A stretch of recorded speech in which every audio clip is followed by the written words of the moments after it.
பராசக்தியே, பர்குண சக்தியே, நிராசக்தியே, நிர்மல சக்தியே, அகில சக்தி, அகிலாண்டீஸ்வரியே, அன்னையின் தங்கையே, அருமை பாஞ்சாலியே,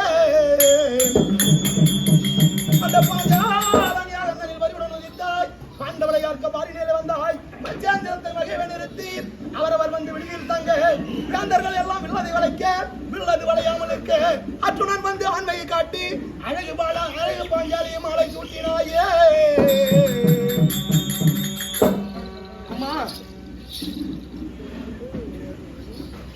ஊருக்கு ஊருக்கு இந்த இதிகாச காவியங்களை ஏற்றி வருகிறோம் என்றால் எங்களுடைய ஒரு தான் வயிற்றுக்காக மட்டும்தான் தாயே. ஏனென்றால் உன்னுடைய புகழை பரப்பிக் கொண்டு வருகின்றோம்.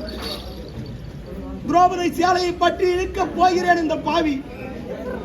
எனக்கோ என் உடனே இருக்கக்கூடிய நாடக நடிகர்களுக்கோ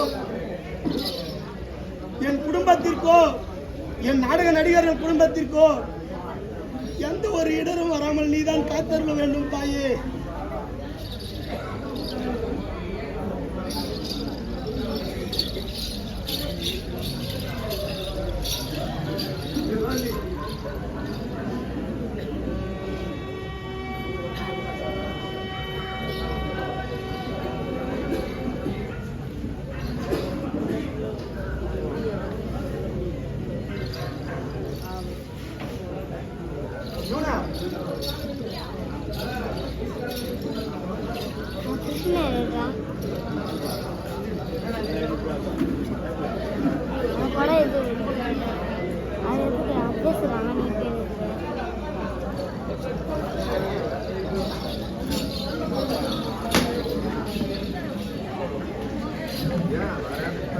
அன்பார்ந்த பெரியவர்களே, நாமெல்லாம் தேவதையாக வழங்கக்கூடிய அக்னி சொருபியான பாஞ்சாலி அம்மனை நிற்காதல் பாஞ்சாலி அம்மனின் துகளை கலைகின்ற நேரத்தில் அனைவரும் ஒருங்கிணை சேர்ந்து கோவிந்தா கோவிந்தா என்றுதானே ஆண்டவனாக வழங்கப்பட்ட எம்பெருமான் வெங்கடாஜலபதியின் நாமத்தை கோவிந்தா கோவிந்த் என்று பூமாறி மனிதனுடன் கேட்டுக் கொள்கிறோம்.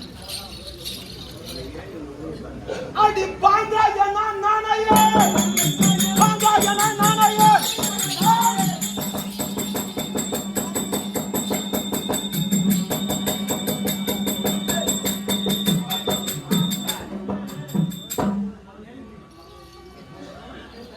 தம்பி துச்சாதனா, மரமானது செழுமையாக இருந்தால் பல பட்சிகள் தங்கி நம்முடைய வாழ்நாளத்தை கழிக்கும். மரங்களிலே இலைகள் இல்லாமல் வெறும் கிளைகளாக இருந்தாலும் எந்த பட்சிகளும் தங்க முடியாது. ஆனால் அதை போல நாங்கள் பட்ட மரங்களாகத்தான் இருக்கின்றோம். என் மனைவியாக வழங்கப்பட்ட பாஞ்சாலியின் துகளை நீ கைப்பற்றி அந்த பாவத்திற்கு நீ உள்ளாக வேண்டாம், உள்ளாக வேண்டாம்.